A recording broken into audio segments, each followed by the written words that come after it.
This podcast is brought to you by Itopia Life Herbals, where cannabis and culture combine for a one-of-a-kind experience. Visit them at 10A West Kings House Road, just across from the Canadian Embassy. Also, follow them on IG at Itopia Life or their webpage. Visit their webpage at itopialife.com for latest info on strains and merch. This part is also brought to you by Lulu's Holistics. Follow them on Instagram at Lulu's Holistics, and you can also check them out at www.lulusholistics.com. And guys, you can use our code THEFIX to get 10% off your next purchase. You can also get a discount off on Curly Locke's new book, Planet Hurt, the greatest book ever written. Use the link in description of all our videos. Use the code THEFIXJA and get that discount on your next purchase on Curly Locke's new book, Planet Hurt. Also, what for big up? Lothian's Boutique. Follow them on Instagram at Lothian's Boutique. You can use my code Ariane10 to get 10% off your next bundle purchase. And guys, they're having a customer appreciation day. It's going to be a charitable effort indeed. So just keep a lookout on my page. And of course, you can always go on Lothian's Boutique page and to see more about their customer appreciation, March 27th. Also, big ups to Sharp Cut Barbers located at 9 Bronstroff Square for the sharpest of cuts. Shing! Go hit up Sharp Cut Barbers, go follow the boy Looking Steve all neat and shit. and all these things. When you go to tell them, say, Nara send you. So, there with our special guest, manager, Extraordinaire. extraordinaire. What else can go on the slashes? Event Author. promoter, author. All around entertainment industry insider. Okay, Z, yes. There you go. Steve Wilson in the building. Hey, Bless up, sir, Steve. thank you for Bless having up, me, bless man. up, bless up, bless up, bless up. It's not our first time meeting, by the way, of course. No. We've been here with Sean Paul, of course. For people who don't know, you are his manager. Before we get into this book, Yeah, take your time. what? Take your time. Oh, we have to Yeah, take take the your time. Okay. Take your time. Should I Okay. try to keep my $2 bill? The $2 bill I refine of the book. It's titled what? Lockdown.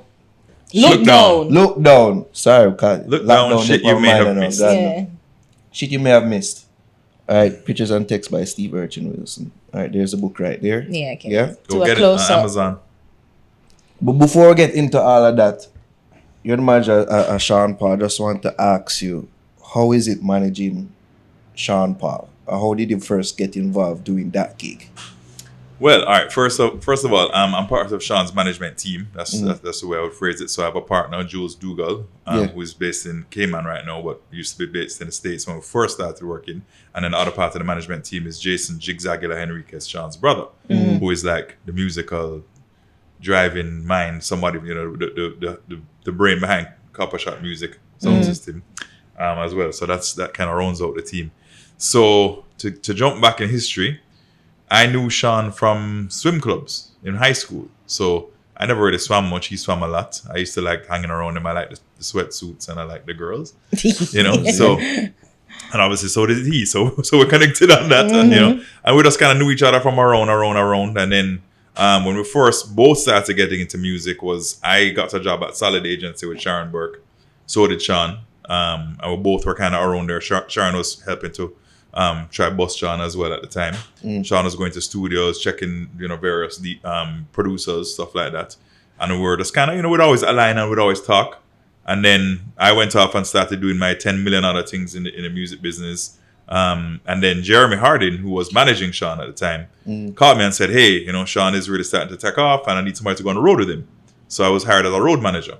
So I was Sean's road manager for many, many years. And then eventually, got co-opted, I'd say, into management. Like it kind of symbiotically happened, right? Yeah. Where I was a road manager, which people tend not to really understand what that means in the real sense. Yeah. In Jamaica, is that you're not just the guy that makes sure that the artist shows up at the shows. You're also his manager on the road. So that means anything that comes up on road that needs managing, you manage it. Yeah. And that's a very wide breadth of things that people don't think of and a lot of other road managers don't do. So after a while, Sean was like, you're really bringing a lot of value to this. Jeremy was like, you're bringing a lot of value to this. And, so my responsibilities and my, wherewithal started to get bigger with Sean. And then I've been with Sean this year, make 20 years now. Wow. Can you give like an incident or some circumstance where you had to that pop up they never really expect to pop up on the road that you Oh my managed. God. This could be a whole show. Just one. A good one. This is probably one of my favorite stories from back in the day. These things don't happen to us anymore, you know, luckily. Mm-hmm. But went to do a show in an undisclosed location so that the guilty shall remain Nameless. protected. I went there and Hedonism. right, we landed and the promoter picked us up and he was all hype and and everybody's always hype when they pick you up. Yo, yeah man, you're there and so on, all this sort of different thing. And we're like, okay, cool, let's get to the hotel and let's get checked in. And he's like, all right, cool. And so I said, well, what time are you going to pick us up for the show? And he says, 1 o'clock.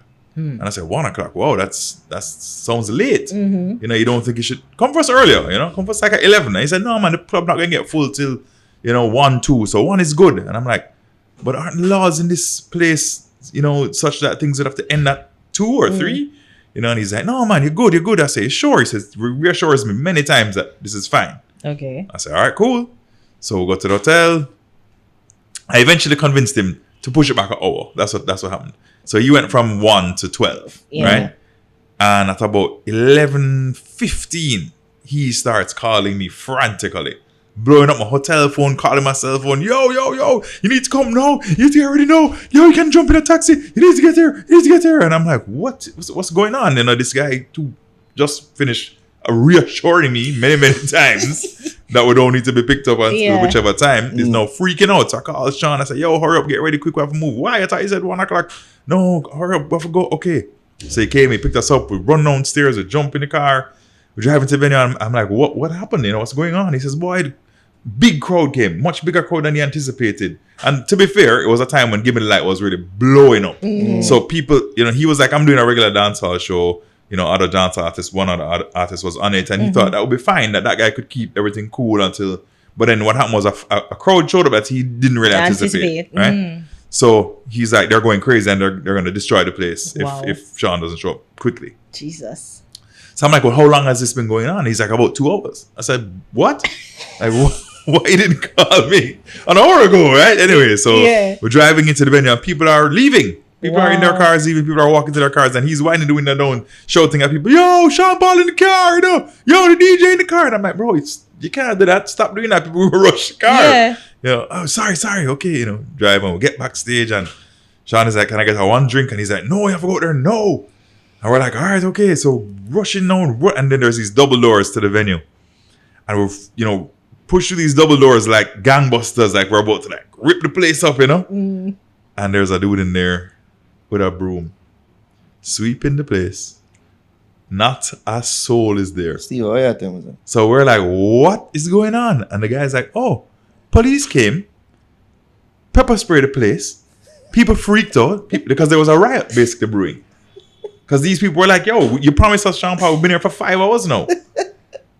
Because they came early. Like the doors were like 8 o'clock, and it was like they expected all black people to show up, and a whole bunch of white and Latin people showed up, and they showed up early and were drinking, and they were drunk and rowdy by 10 o'clock. Yeah. And we're like, yo, where's this artist that we should have been on stage at 9 as far as we're concerned? Wow. Right? And this guy's like, he's like, who are you trying to perform to? The guy is sweeping the place, And the promoter doesn't seem to have no one told him. And he's just like embarrassed at this point, Yeah. And luckily, Road Manager 101, get your money before you go to the show. so is it that Sean was ready and prepped to go upon the Sean was running out. Sean had the mic in his hand, bro. And the man bust up. Yeah. Crickets. It was a there. So of course, I mean, to see this in animation. Yes. Yo, trust me, that story needs to animate. Trust me. I was thinking that. But so immediately my spidey sense started tingling, and I said, okay, well, let's get back to the hotel as quick as we can, but not obviously. And the guy was like, "Boy, I can't believe this happened," and so on and so forth, and he was. Want back your money. That was, of course, the question that comes now is, so could I get back a little of the money? Because, as you can see, I have expenses to pay. And I was like, but everybody who came in paid. So, no, you didn't. Yeah, you've refunded anybody money. Clearly, they were running out the venue because they were afraid of being pepper sprayed. Yeah. So, they might have some damage control to do, but I don't, And so I was like, well, I don't have the money with me. It's at the hotel, because that's where you paid me, right? course, With cash. cash, bro. Oh, Z. Wow. Of course, back in those days, it was about cash. Yeah. So we got back to the hotel, and I was like, "Yo, let's get some sleep." He's like, "Arthur, come for in the morning. The flight is at noon. I'll come for like at 10 or whatever, you know." And I was like, "All right, cool." And as soon as he left, I was like, "Pack your bag." And we packed our bags, and I found a flight that left like at 5. And I was like, "Airport." So when Virgin eventually called me in the morning to say, "Oh, what, I'm waiting to pick you up now," I was like, "Oh, we're in," because we had connecting flight. So we had connected in, I think, North Carolina or something. Hey. And I was like, "Oh, we're in North Carolina." He's like, "What? What do you mean? Ho. And I was like, "Oh, found an earlier flight, and I just jumped on it." And he was like, "Oh, Zine. All right." Like, and you could hear in his voice, like, how did this happen? Like, Yes. I don't know if it was, could have been begging or could have been bad manism, could have been anything, right? Yeah. So I was just like, you know what? And he seemed like a cool guy, but who knows when you get to that position where True. you're like, True. okay, I'm now out whatever money I expected to make. I wasn't waiting around to find out. Yeah. So not never far from that, like when we not hear no Arsenal newspaper article about this brother. Say, yo, Sean Paul owe me money, Sean Paul people owe me money. But he couldn't say that. But he couldn't say that, right? Because we That's what you know fulfilled. people say. Yeah. You know, Fulfill our side, right? Yeah, right. Honestly, I think it was so embarrassing a story. Yeah. Which is why, like I said, I wouldn't even call the city name because Yeah. somebody might do the maths and be like, "Oh, that's that person." Yeah. And I was like, "Nah." But then at him, he's like, "Oh, 1 o'clock. It's all good. 1 o'clock." And then by 10 Well, you see, the thing is, I think there was a lot of things that play is that in our culture, dancehall culture, normally 1 o'clock would be stage time, and that's Yeah. fine. You know what I mean? And then Sean started to crossover, and so this crowd shows up that was like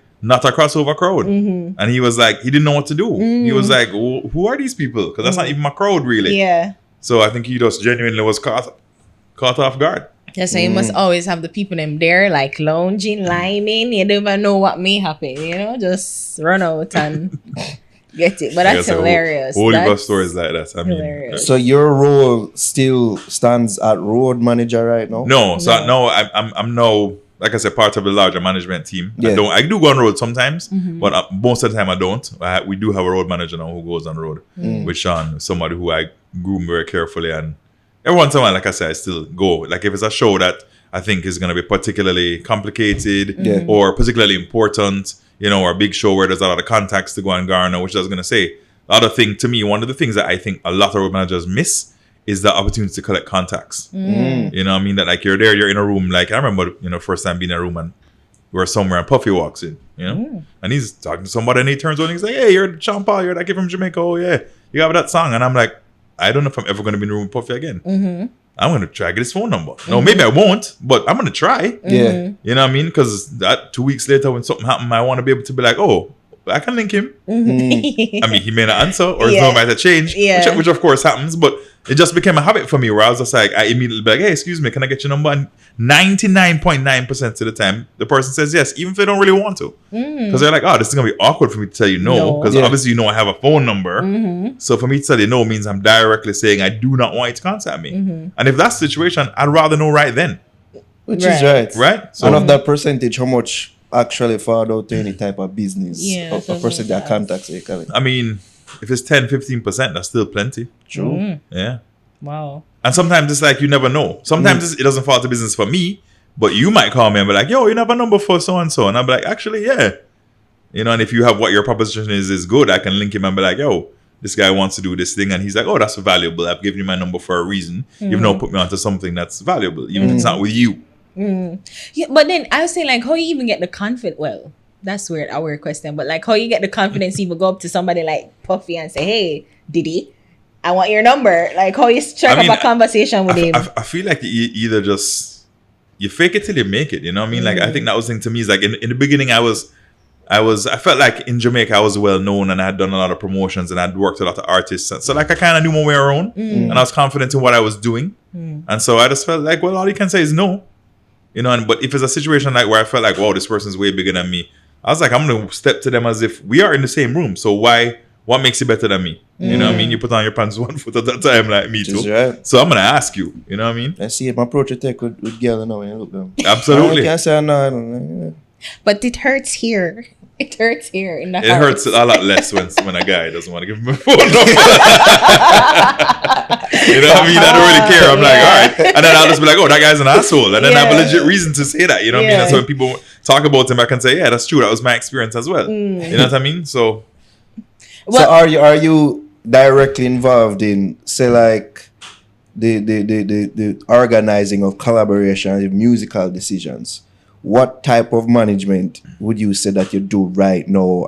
Or is it like you manage like artist side of things, the artistry side, or the road side, or business side, or all of it? I think it's an overview of kind of everything. No, I always like to tell this story that like when I first started to work with Sean, it was like I was a security, I was a DJ, I was a terrible DJ, right? I was the stylist, I was the road Was a manager, DJ I was in the you? travel agent. I didn't have one. That's how bad I was. Sure. I was DJ Nana name, you know. DJ, stay away from the turntables. Jaja. It was crazy. So like I kind of had this, you know, head cook and bottle washer type sort of thing. And as he got bigger and the show money got bigger and the you know the purvey got bigger, we're able to hire people. You know what I mean? And so like I say this all the time is that like as time went on, I could build out that team and say, all right, well, I'm hiring you to do this, but understand that I've done your job. So you know what to look for. So you I've know done it what very to badly. So I know you better, you know, when you do it well, I'll be able to recognize and be like, okay, this guy's handling it. You know what I mean? Yeah. And so as time went on and you built out the team more and more and more, it didn't mean that my direct responsibility was less, but my overview was bigger or the same, because I still had to make sure that person did that job that I used to do. You know what I mean? And then if it wasn't going well, either Sean would come to him and be like, hey, this person's not handling it, or I would notice, you know, and sometimes I'd notice before him. Sometimes he noticed before me, but you know, and it was, I liked that, being able to start that way, because I think it's way harder to hire somebody when you have absolutely no idea what this person's job is. You know what I mean? So you asked me that question, am I musically involved? So Jason Jigzag is really the musical person. He has an ear that he can hear things that when he refers to them, I'm like, I don't even know what you're talking about. You know, he'll say, oh, that's, you know, that thing is off. And I'll be like, okay, yeah. I mean, I think something is off, yeah. You know what I mean? I don't really know, but so I don't try to pretend that I can do that job either. You know what I mean? So hiring an engineer for me would be something that would be ridiculous for me to do, because I don't know the first thing. But the things that I did know, or I do know how to do, or I did know how to have to handle, I'll be like, okay, well, I know how it's not done. At least I can tell you that much. Yeah. So if I see you doing it the way I did it, I know you're the person for the job. It's like, which one you miss though? Like, or which one you prefer? Like, you miss being back on the road, like mostly. I definitely miss traveling, man. I mean, I'm definitely, I say I'm a travel slut, you know, or a travel whore. Like, I love traveling. When Sean is not traveling, I travel by myself. You know, I've been to 120 countries. Yeah. Most of them with Sean, but a couple of them I'll be like, oh, I haven't been there. We're not working for 3 weeks. I'm gonna go. You know, I'll go. So like I miss that a lot. I also I miss, because what happens when you collect those contacts that I was talking about? You start to develop friendships, right? And those people will be like, oh, that's my guy in Jamaica. So anything comes up where they need something in Jamaica, they're gonna link you. And then what happens is you start really developing social friendships. So when you're in that city, you're like, oh, I have to link this guy. That's my guy in Berlin. That's my girl in Paris. Whatever. So I miss those social connections of, you know, before the show or after the show, sitting down and being able to be like, okay, so what's up? What's going on in Paris? What's hot? What's popping? Feeling like I had my finger on the pulse of the world. That's gone now. Like, I don't know what's happening in Paris musically, you know, or even socially. I don't know. No, just because of the pandemic, or even because of the pandemic. Yeah. Oh, okay. But before, like I said, I would still go, you know, enough that I get to, you know, at least have that pulse point, or at least even when my road manager would go, or even when Sean would go, he'd come back and be like, yo, you know, say, we're in Dallas and this thing going on, and that's a big thing over there now. Like when I heard about lean, you know, when people started drinking lean, that's how we heard about those things before there was internet was everywhere and everything was, you know, and everything was IG, you know, like before that was actually people speaking to each other, you know. But also, I mean, I think the amount of people you get to meet, and then especially with the collaborations, the musical pool that you get to swim in. Sean has done. I have a playlist on YouTube if you want to check it out. It's called Dirty Collabs, and it's 99 collaborations that Sean has done with other artists. Right, and that is before this album, which is 16 more songs, and all of, I think, except for one is a collaboration. So this album's about, which is drops on Friday, March 12th. Is that the playlist name? Dirty Dirty Collab. Collabs. If you go on my If you go on Steve. my page, if you go on Yeah. Steve Urchin page and find it. But when I started doing it, somebody said to me, "Oh, how many collabs does he have?" And I said, maybe 40, 50. And I was like, man, you know what? I don't know. And then So you I went and I started making this playlist, and I was like, oh my god, That's a lot. and it's not just that it's a lot of artists, it's also like, there's all these, artists that you would not think of. There's Latin artists, there's, Afrobeat artists, there's even pop artists, there's hip hop, of course, lots of hip hop artists are on there.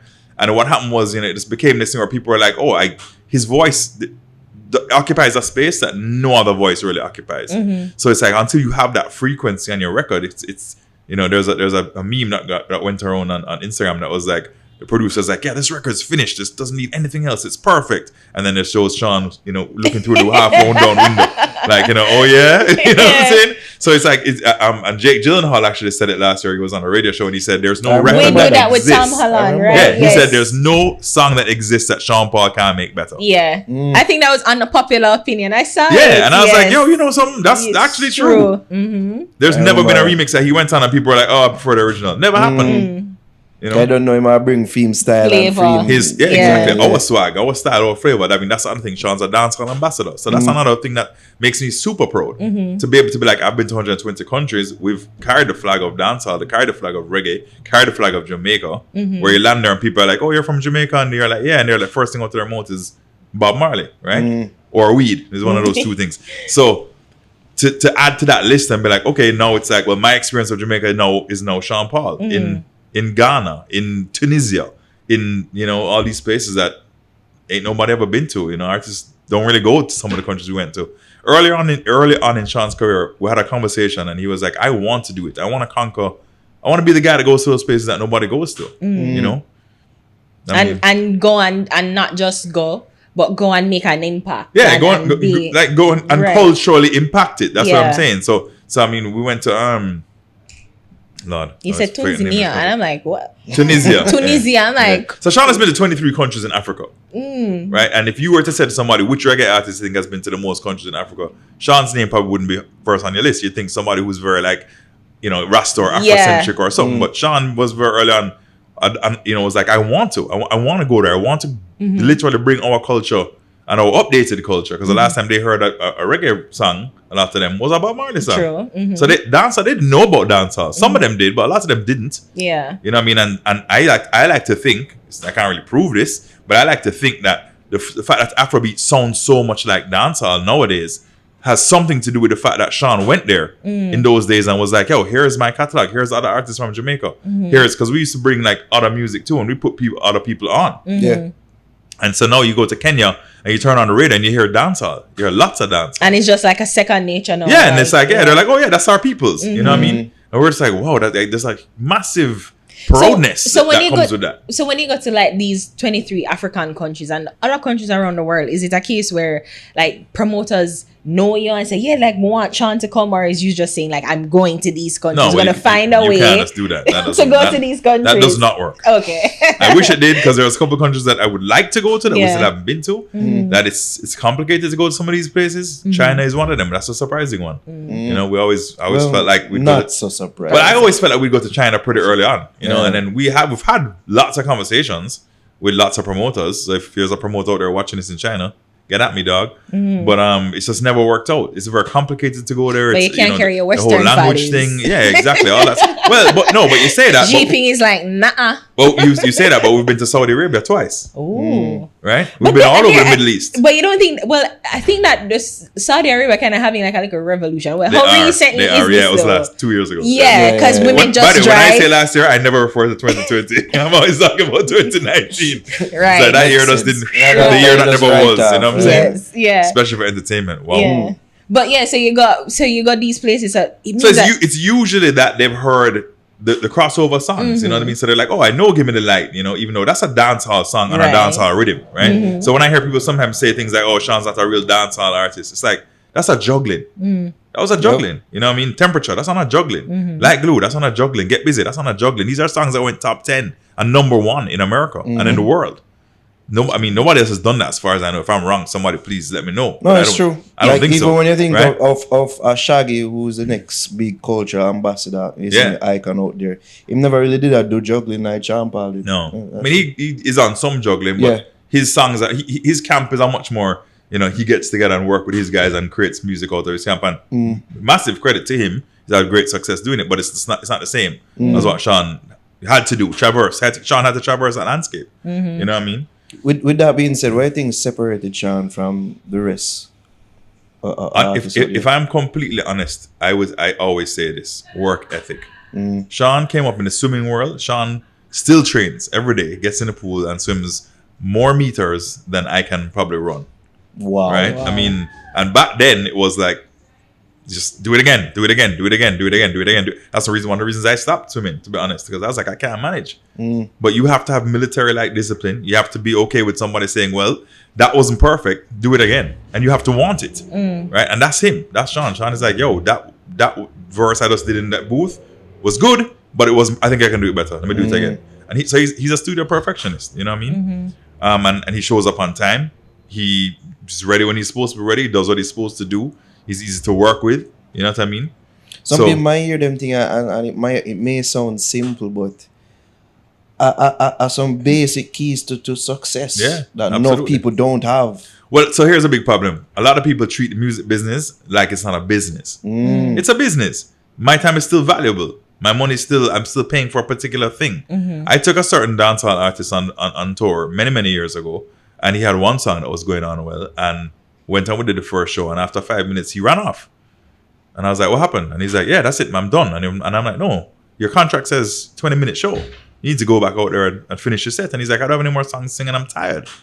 And I was like, yeah, but go sing that same song or those same songs 5 times if you have to, because you have a contract that says you have to perform for 20 minutes. And by the time he was done, he was dusted. Do some cover songs. Right? So he does, but he don't. So that's the other thing, is that he didn't have the stamina to do it, right? And he wasn't prepared for 20 minutes. that. It actually meant what it said. It didn't just mean just come do a show. Now maybe in that place in Jamaica, that's what you expect. You expect to run on, do your hit, Do your put it one up 3 song times, and then you're done. yeah. Cool, no problem. That ain't how it works. Like, you're the one artist built for that night, bro. So you gotta fill that space. You know what I mean? And it's something that people. You've never worked with him again. We'll leave that one alone.